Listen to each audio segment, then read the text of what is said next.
Hi everyone, this is just a quick little follow-up video from yesterday's upload where we had quite a close near miss when one of my viewers did an overtake.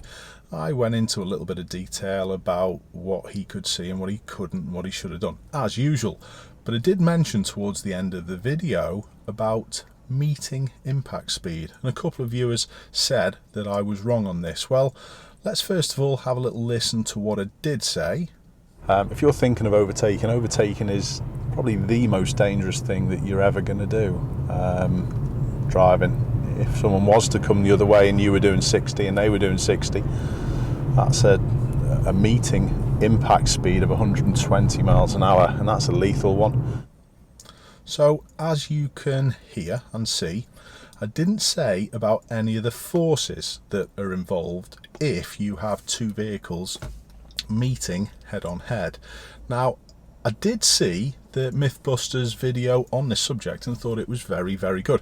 I'd seen it before, even people mentioned it yesterday, but there is a little bit with this video that gives me a little bit of concern, so I'd just like to quickly address it.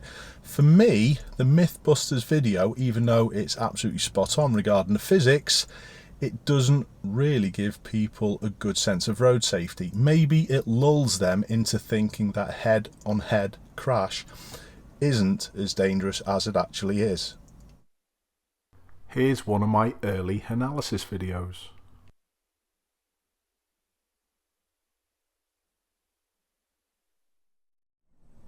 So hopefully I'm going to be able to explain this simply and easily. Here we go. Now, the first thing I'd like to work with is if you were driving down the road at 60 miles an hour and you hit a parked car. Now, that parked car is not like a solid brick wall. I'm going to go on to that shortly. But it is still a heavy hit. But that parked car would absorb some of the impact.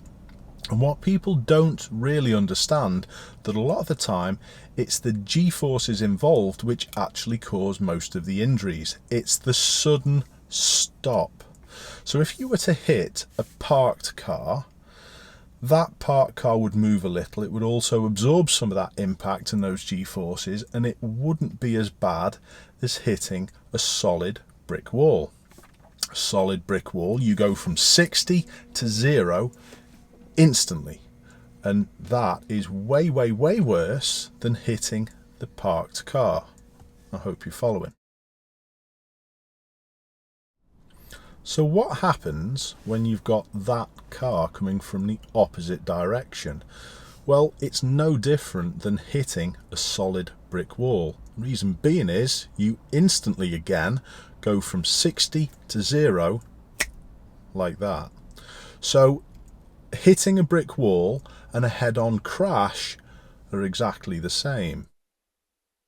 Have another look at this clip and see how quickly our camera comes to a stop. It's almost instantaneous. So what do you think are the chances of having that 60 to 0 impact and collision on a road like we've just seen in the clip yesterday? Well, you could hit a big, heavy, movable object, maybe a tractor, and don't forget that the weight of another thing that you hit has a big bearing on the impact that you feel. If you did hit a stationary parked lorry or a big heavy tractor or a combine harvester or something like that, that isn't going to move very much, so that's going to increase your chance of injury. But on a road like that, perhaps that immovable object like a big tree, that's going to cause a big amount of damage and injury to yourself.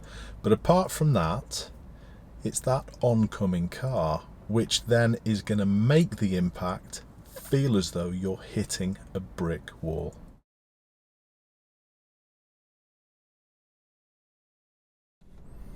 So my lasting point of the day is the message I was trying to get across is because of the likelihood of that serious or fatal accident happening due to overtaking.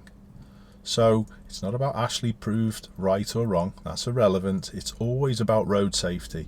And I just had a little fear that some of the people who commented and watched that video were getting the wrong idea. So hopefully that all made sense. My head's buzzing. I'll see you soon.